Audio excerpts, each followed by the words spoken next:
Coming up on MuscleCar, the Crate Camaro is back. We built a brand new 69 convertible, and today we turn the key. It's alive!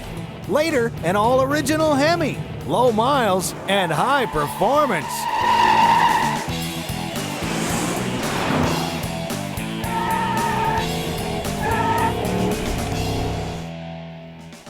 Welcome to MuscleCar. You know, I'm really tired of pushing this thing around, and if everything goes as planned, we won't have to anymore.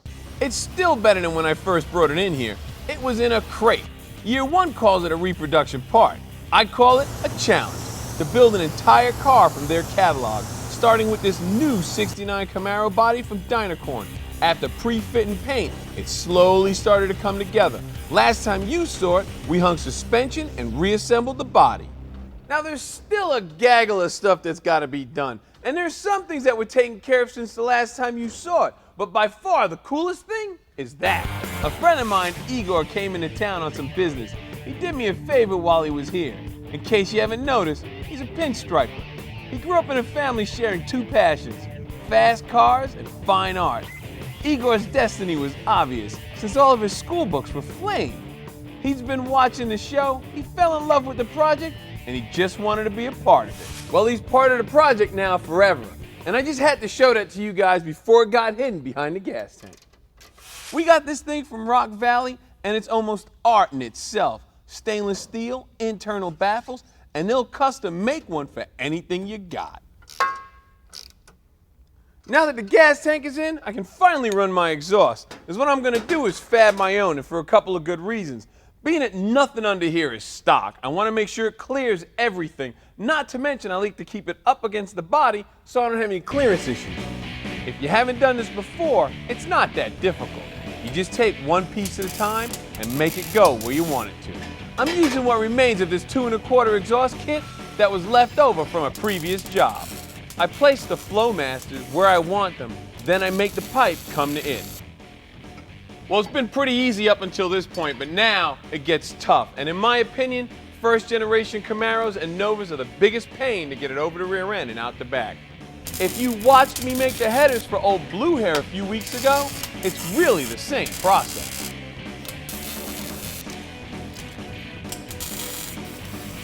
With both sides done, finish it off.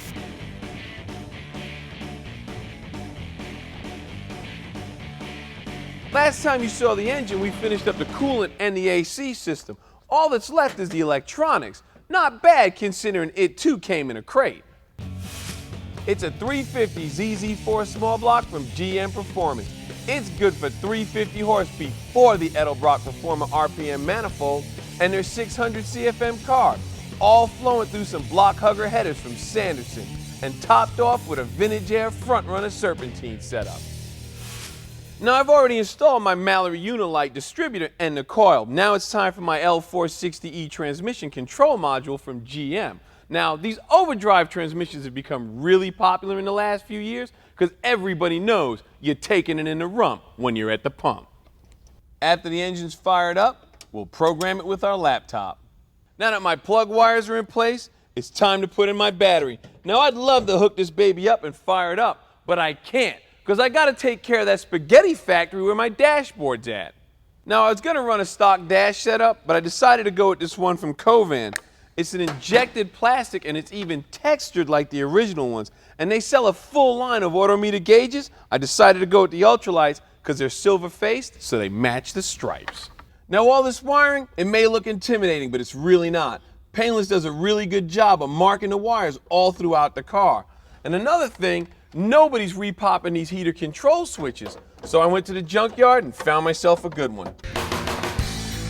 Our focus right now is to get just enough done to test fire the engine. That includes putting in the shifter, because we all know that guy who expanded his garage by starting one in gear. This one came from Locar. It's compact, durable, and easy to install.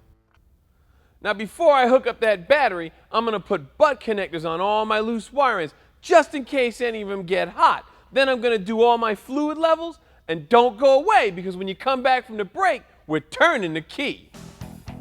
Next on MuscleCar, this is what we've been waiting for. Go. The Crate Camaro wakes up.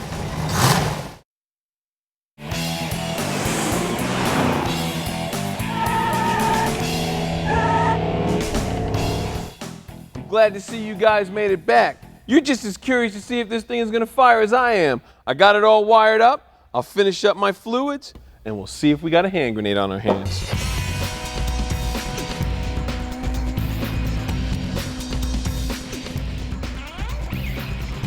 Now, it's been a long time coming, almost a year as a matter of fact, and there's still a lot of cosmetics that have to be done on this thing, but we want to fire it up so you can hear it today. Hit it, Tommy. All right. Remember, this is a new engine. It's never been fired, so it's going to take a little bit of priming and a little bit of timing to wake it up. Go. It's alive! Underneath, I found no leaks. All the gauges are working, and to top it off, the engine sounds solid. Man, that's some good news. The mechanical end of this thing is done, so I can put all my attention to the rest of the project so we can get it on the road. Let's finish off the dash, starting with the pad and the vents, and the remaining switches. Like the seats, some things are not repopped. We got the ashtray and the glove box from Rick's first generation Camaro. And finally, this trim panel and the old chute handle, because you never know when the chute might hit the fan. Now, last week we pre-fit all the mechanical stuff for the convertible top. Now, it's not that it's a difficult job, it's just really time consuming. So I'm not going to tear it out to show you how to put it all in, but I will show you how it works. A small electric motor turns a hydraulic pump, which creates flow that activates both the cylinders to raise and lower the top.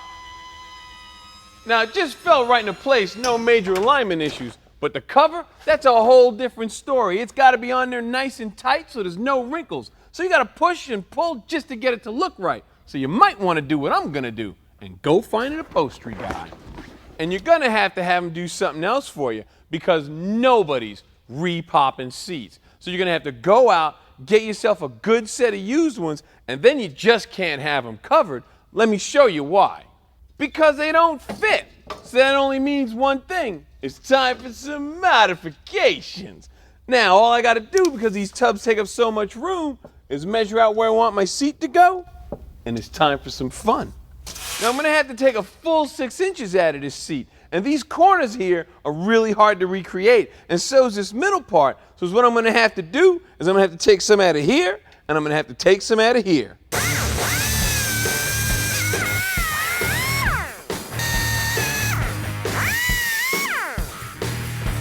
With the end pieces in place, I can confirm how big the center should be.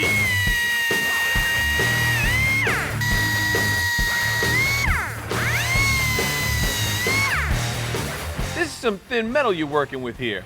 I prefer a TIG welder because I can control the heat a little bit better.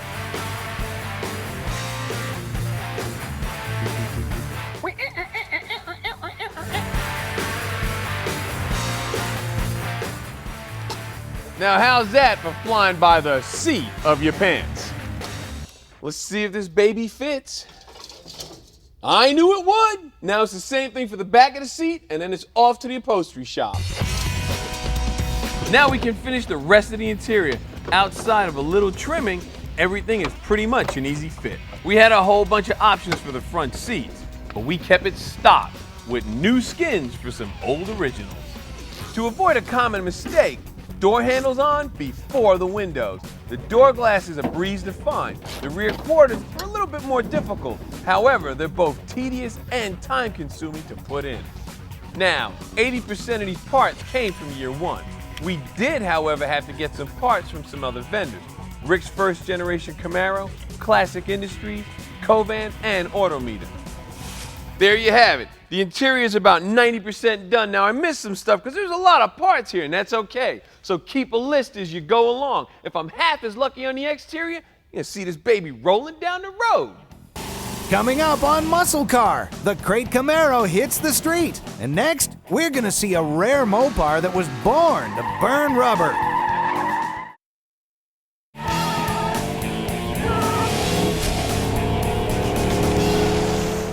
Today we're going to look at a car that's from my neck of the woods, the Bronx, New York. Back in the day, we had some ridiculous street racing going on, and this one was right up front. '69 Hemi Super Bee. It was born to run. Today's muscle car flashback, the '69 Hemi Super Bee. This is not just any old muscle car. This one is a warrior. Colin Comer's '69 Super Bee was a street racer from day one, a stripped-down predator with only one purpose in mind. The guy that bought it knew wanted to go street racing in the Bronx, and he was 21 years old, and this was his idea of the ultimate street car. All this thing did was street fight. Today, this rare Hemi only has 4,000 miles on it, and it got most of those one light at a time. Nobody has any record of how many street fights it won, but even today, you can make some pretty good guesses. The Hemi option was expensive, nearly a quarter of the price of the whole car, so they didn't make too many of these.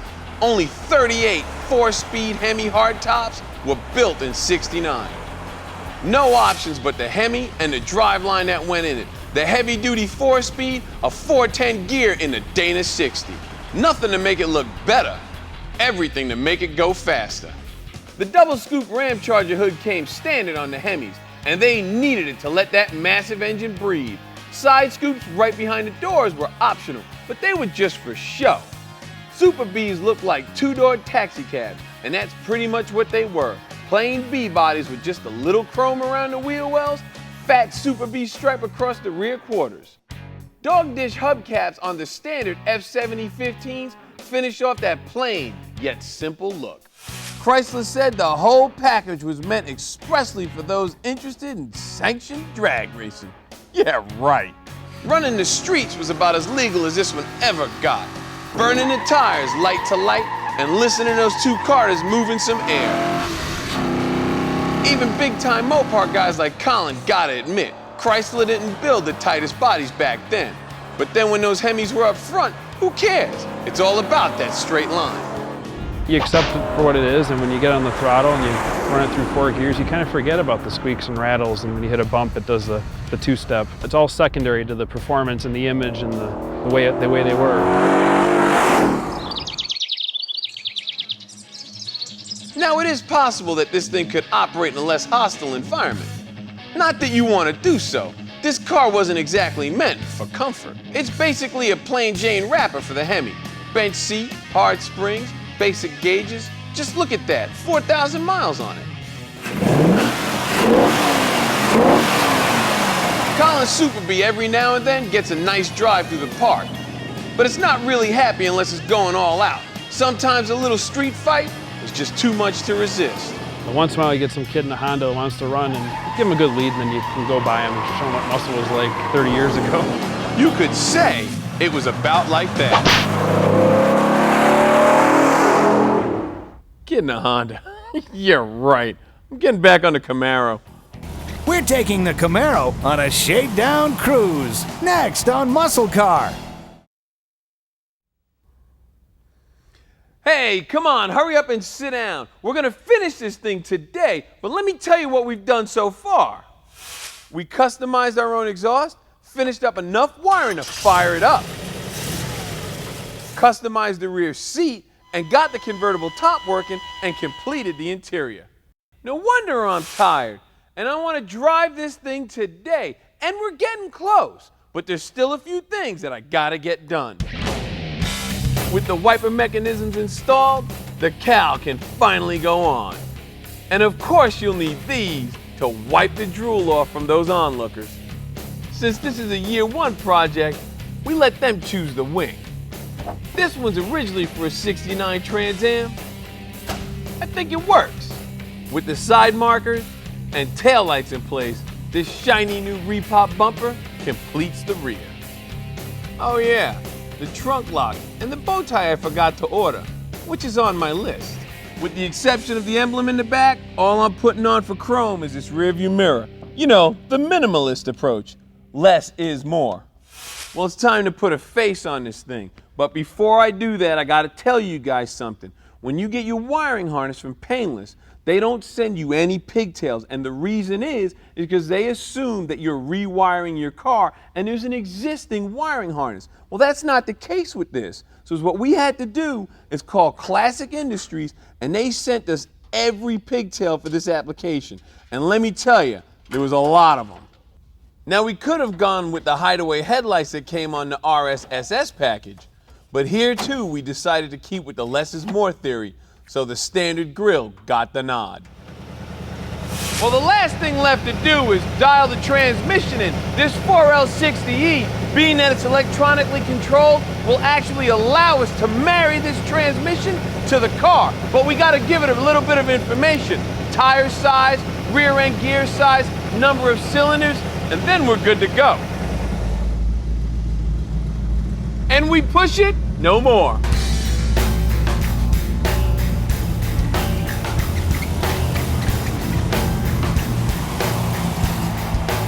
This car took a lot of time and effort, and at times was a little frustrating. You know, like any major project, but it was well worth it. It's handling well, it drives well, it even feels very solid.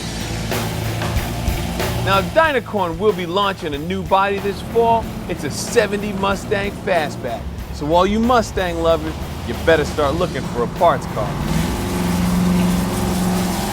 Time to give Year One back all their parts, except for now it's a car. Because what they're gonna do is they're gonna take it on the show circuit so everyone can see it. After that, they're gonna give it to one of you guys. So what you need to do is check our website, check their website to find out how to enter and how to win this thing. Until then, I'm driving with the top down. Later.